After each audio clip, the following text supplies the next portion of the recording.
Hey everybody, welcome back. We're on episode 10 of the Pickleball Diaries. We're a couple days removed from the Pickle Party in St. Albert, where me and Irene played over the past weekend. Now, we got into this tournament late, so we only had our mixed doubles, and Irene had her women's doubles for this tournament. My knee was a little wonky, so I didn't bother going into the men's singles for this one, but I got some on-site video and some updates from that, so let's jump right into it. Here we go. Oh, what a shot.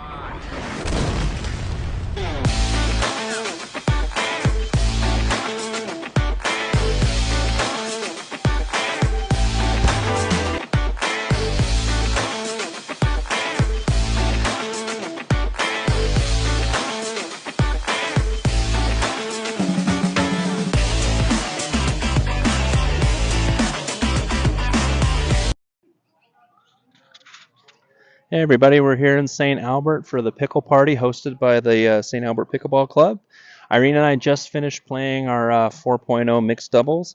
Didn't have a great day today. We lost our first match in 3 sets on the bracket, won our second one on the B side, and then lost a 16-14 game in our second game on the B side. So this is our first tournament in probably 2 years that we haven't podiumed. So a little disappointed with that, but all of them were really good games. Played some really good competition.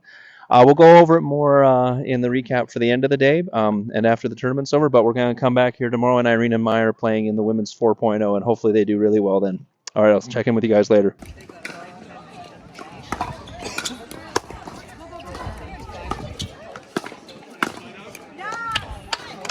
All right, so we'll do a quick recap of the mixed double. So me and Irene didn't podium. First time since 2021 that we haven't made it to a podium in our mixed doubles adventure here.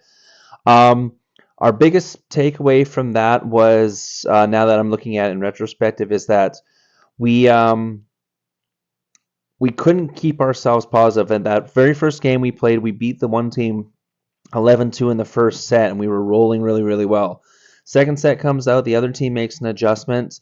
We adjust to that, but then the adjustment played more into the other team's hands, and we never readjusted. We were calling our timeouts at the proper time, but instead of really strategizing in our timeouts, we were using it to kind of hype ourselves up, to try and keep ourselves motivated because we were getting a little bit down on ourselves.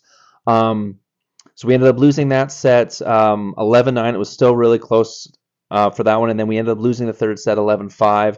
Went to the B side, won our first match on the B side 15-10, and then we lost a nail biter game in the next one 16-14. So didn't make it to the podium that one, so a little bit disappointed. But the big takeaway I'm going to take from that is, and now that we've played at the 4.0 level quite a few times now, is that we already know we have the skill. We already know that we can compete with all these teams because we're not getting blown out in any of these games. It's we're using our timeouts incorrectly, I'm finding. Instead of talking strategy, instead of talking, okay, what was working, what's not working, we're using it to hype ourselves up. And I've noticed now watching higher level play, watching pros play, is that they use every point. They're celebrating every single point. Like you see, like when Ben John scores, or when Waters scores, or when Parenteau scores, they're always going, yeah, or like they're fist pumping and stuff like that on every point, regardless of whether the other team served it into net or did a short serve return. They use the timeouts to talk strategy or to slow momentum down, but still talk strategy in there. What me and Irene noticed that we weren't doing is we were almost on pins and needles the entire game every time. So like we'd score a really good rally point, we might do a little fist bump, but we weren't elevating ourselves to keep ourselves in that positive headspace. So even then, when we made a mistake, it affected us a lot more. Like if you keep yourself high, you make that little mistake, it might drop you to here, but it's not going to drop you into the negative zone and let the other team take momentum. So that's something that we find that we're going to have to work on now. Irene's partner, Maya, is actually very good at always celebrating every single point. And if you watch, I have the entire gold medal game that they were in on YouTube. If you watch that, you'll see what I'm talking about.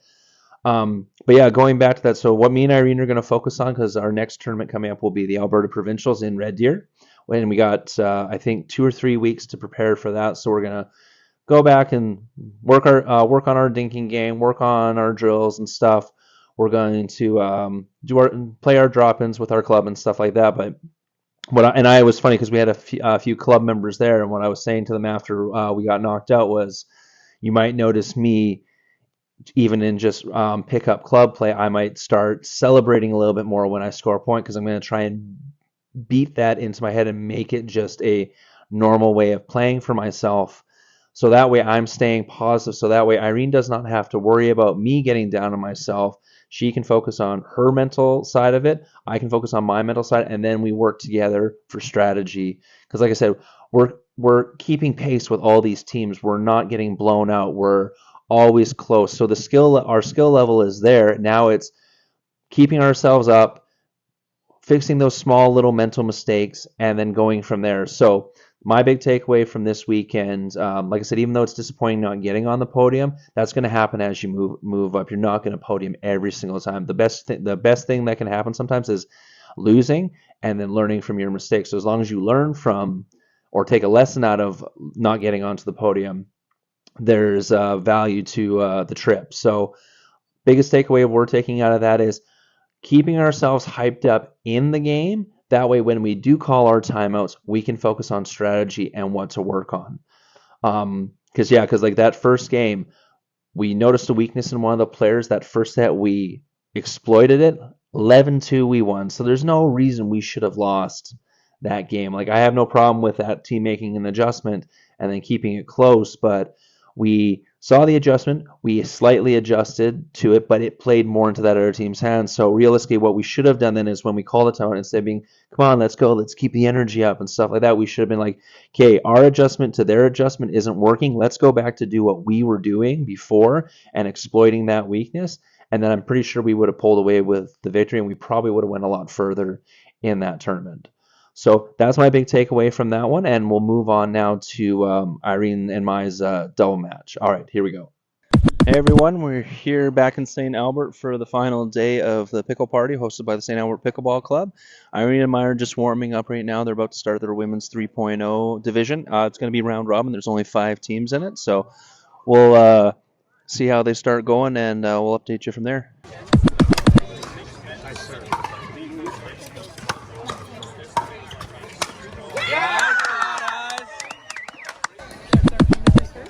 No, there's silver medalists. There's no losers in this match. It was just a lot of back and forth. You never knew who was going to win until the very end. So it was really well played. You guys came back after that first game and just started crushing it. So that was just awesome. Way to not fall apart. You guys really brought it to us, and it was exciting. I got so excited during the play. I was just like, this is so good. Thank you. And both of you guys kept the composure through the whole thing. It was amazing how all 4 players really stayed in the moment. And I think each one of you before the match point had like 3 or 4 yourselves back and forth. The other team always came back and were battling and defending. Incredible. You two are a new partnership, but not that new. Like No, it's like 1 year. Yeah, 1 year. Yeah, and you guys found each other. Like you're from Red Deer, and you're from Peace River. Mighty Peace. Yes, that's a great combination you got together. And so, what's your background like? You guys have a lot of energy, and you're out there with a lot of excitement. You're from I play volleyball. volleyball. Yeah. A lot of us play at Edmonton Volleyball Pickleball Center. We realize we can hear all that a lot of the times too. So great to see that. And how about yourself? Yeah, I play a lot of badminton. Badminton. Yeah. That's my game, girl. I like that too. So no, that was. And any thoughts to the keys to the victory there? Stay positive. Yeah, you do Yes. that. I was like, if somebody is like, especially if your partner is getting out to himself, keep them motivated to go out because this is a team game, right? Yes. So it's 2 of you to win the game. So you needed that partner to come back or play with each other. Well, both of you were great examples of team play there, and just great energy, a great display of pickleball, and proud there to have you part of our game. Congratulations, Lynn Silver. Thank you Awesome. very much. Thank you. Thank you. You guys really good. You've come so far. Congratulations, guys. All right. All right, so as you saw there with the interview with Pickleball Alberta President Kirk Jensen, the big takeaway Irene and I had from that amazing game was staying positive, never letting yourself get down, even if you lose that first set, pushing through. That was an amazing match by Irene and Mai. They lost that first set 11-5, came back and won 11-6. Then that marathon of a third set, 14-12 at the end of it there. That third set by itself was a half hour long. So an amazing match. If you want to see the full match in its entirety, I have it on our YouTube channel here. That's AG Squared Pickleball on YouTube. If you're watching on YouTube, it's probably the previous video that's on here. If you're listening on a podcast channel, go to the link that's in all of our descriptions and find it there if you want to watch an exciting match. Both teams played amazing in this finals, but Irene and I managed to pull it out and get out an insanely gritty win. One of those ladies normally plays at 4.5 in the 50+ category, so she's an insanely good player. So the fact that they managed to put their heads together, figure out what they were doing wrong in that first set, and then come out and just be relentless and come through in that win. That was an amazing match to watch. All the players who weren't playing started piling around. I wish at one point I should have taken my camera and moved it around so you could see how many people were watching this match. There was a few comments in there by the time that third match was over. I was like, oh, this was worth the price of free admission, right? Because it was such a good match to watch. And yeah, the big takeaway, like I said, from what me and Irene learned about our loss and what Irene and I implemented very, very well was celebrating every single point. Like I said, you could serve it and the other team puts it right into the net, still give a bit of a yell. Like, yes, in lower levels, you probably don't need to do that, especially if you're moving up fairly quickly. But once you get into the higher levels where at that point it's anybody's game, you need to do something to keep yourself in that good mental space. That way, when it comes to timeouts or when it comes to a spot where you and your partner are trying to figure something out, you can focus on the strategic part of the game or what you need to focus on with that. You don't have to worry about keeping yourselves motivated. It's just keeping yourself constant. There's been I can't remember what the tennis player was, but there's this really good shot where you're following the tennis player before he goes out into the court for this finals match, and his trainer's talking to him. Now there's a bunch of profanity with it, but he goes, every point you score, I don't care how you score, he goes, you are celebrating, you are yelling, you are fist bumping. He goes, any mistake you make, who cares? It's over. You're heading back to that line. You're starting it over again. So that's what Irene and I did. They pulled out that gritty win, and it was an amazing match to watch. So they are still, since they started playing together, still have gold medaled every single time they've played together. So they're going to be the team to beat come provincials, I'm pretty sure. They're going to have some very tough competition again. This division that they played in this weekend was really, really strong. You had some really, really good players. There was only like the one team where they kind of really blew them out of the water. But every other match was, if not close points-wise, really, really good rallies, really good firefights. So really, really great match. Super proud of Irene, super proud of Mai. They played awesome. So like I said, big takeaway from that one was staying positive. It seemed to be the theme after our loss on the Saturday, coming on the Sunday, was maintaining that positive vibe in your head and with your teammate.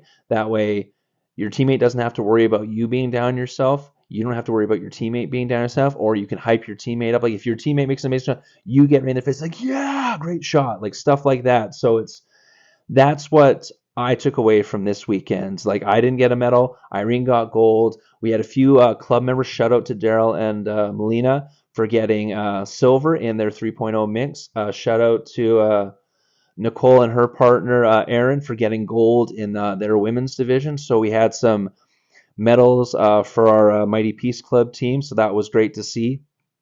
We got a few of us heading down to provincials. I think a few of them are heading to another tournament that me and Irene can't make. So good luck to them with that. So yeah, that was really huge. And like I said, great tournament all around. Great, big props to the other team that Irene and Mai played. It was a great match all around.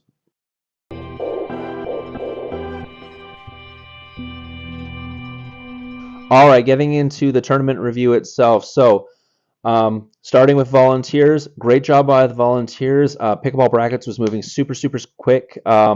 Not waiting very long for any match prompts. The courts were all correct. Big shout out to all the officials. Every game, at least from what I saw, was officiated, which is always my favorite thing at a tournament, especially when it's a sanctioned tournament, that you don't have to worry about keeping track of the score. You don't have to worry about all that other stuff. The ref is there to help you with that. If you're not sure of a call out by an opposing player, you can ask the ref. I know I did that actually a few times this tournament. Not that I didn't trust the other team's judgment. It was more so because the ball was so close, at least from my viewpoint, that I double checked with the ref anyways. It never hurts to do that. So big shout out to the refs. Big shout out to all the volunteers. Great turnout by the St. Albert Club. There was a bunch of members from the Spruce Grove Club, which is super close to St. Albert, that were reffing and stuff as well. So great showing on that. The courts were beautiful. They have 12 courts there, and they're all a decent size. The sides are a little narrow, like you can still ATP, but not quite as wide as like some of the bigger courts that we've played on. So, but other than that, the ball bounced really well. There was no major like faults and stuff. They were permanent nets.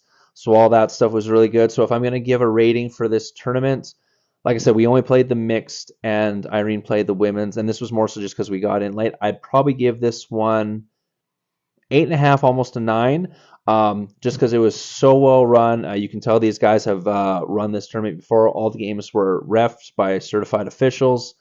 So not much to complain about it there at all. It was a really great tournament. I had lots of fun. Big shout out to all of the winners, all the medalists and stuff from all the other clubs and from our club, of course, as well. And looking forward to hopefully going to that one next year. Hopefully we'll know our schedule a little bit better so we can book the entire weekend. All right, so this is going to be a little bit of shorter podcast this week just because obviously we were only there for 2 days instead of the full 3, and we only competed in the 2 events.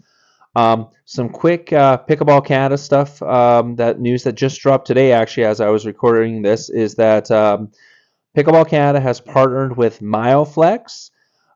They are like a pain relief company. Mostly, I'm assuming a rub cream. Now, obviously, they probably have more stuff than that, but that seems to be the big one that they're promoting for pickleball. They're going to be the main sponsors of the Nationals coming up, which me and Irene are going to be attending. So they'll probably have some samples there for us to try out. So I'll be able to actually give you a review on how well they work, especially if my knee is still a little bit wonky by then. So the other news that's come up in regards to the CNPL is a bunch of the teams now have had their social channels pop up. So like you can go onto Instagram and see like the Brewers one, the Smash one, the Rush one, the Montreal team one. All those are all, I think all of them are up there now. If not, there might be 1 or 2 missing, but go follow those. Like I said, the more support we can give this league, the better, because we want this to develop and become a full-fledged thing.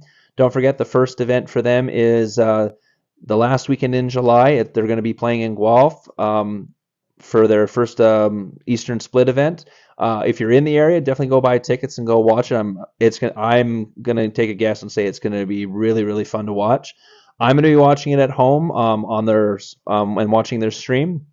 I'm debating still if I want to do a live reaction or if I'm gonna react to each match individually and then kind of do a review and compile all those videos into one big podcast at the end of it. So if you have suggestions about that, let me know. You can hit me up on the socials, Instagram, Twitter, I guess Threads now as well. All of those are at Gorms1307, or you can leave a comment if you're watching the video here on our YouTube channel, AG Squared Pickleball. I have links to all of those in all of our home pages and stuff like that. So we'll talk to you guys in a couple weeks when the CNPL thing starts, and the next tournament for me, Irene, will be the Alberta Provincials in Red Deer. So we'll see you guys then. Stay tuned. Look